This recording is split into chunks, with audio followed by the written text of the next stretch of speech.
So the name of this posture is cat and dog. It's really a warm-up for your spine. You start with your knees underneath your hips and your hands more or less underneath your shoulders, but for comfort you may choose to move your hands a little further ahead. You want to think through the span of your whole hand so that you're fanning out through your fingers and feeling support through your whole palm and not just the base of your wrist. You're looking ahead at the front edge of your mat, so you're not looking straight down, but are in fact looking, but are in fact looking slightly ahead of yourself. Great.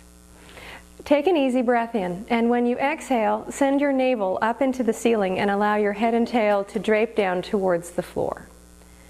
And when you inhale, your navel leads down and your head and tail sweep up towards the ceiling, creating length through your spine. And then exhale, send your navel up towards the ceiling, head and tail draping, and inhaling, navel goes down, head and tail reach to the ceiling. And you can go at your own pace. The idea is that your breath is guiding the movement of your spine, and you can take more than one breath if you need to. If you feel like you want to pause and take an extra breath at the top or an extra breath at the bottom, that's perfectly fine.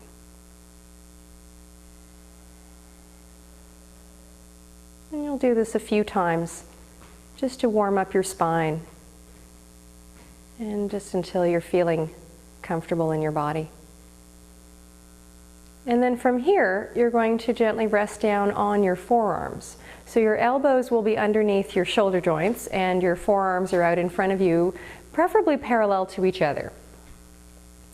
Take a breath in, and when you exhale, send your navel up into the ceiling, your head and tail drape down towards the floor. So you can see that this is a little bit similar to the posture we just did, but by having you do this from your forearms, it changes how your shoulders feel.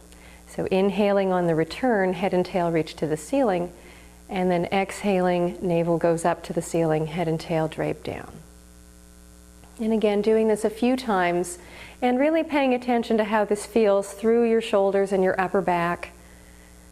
You can have a conversation with your hip joints and just notice what's going on all the way down at the end of the line.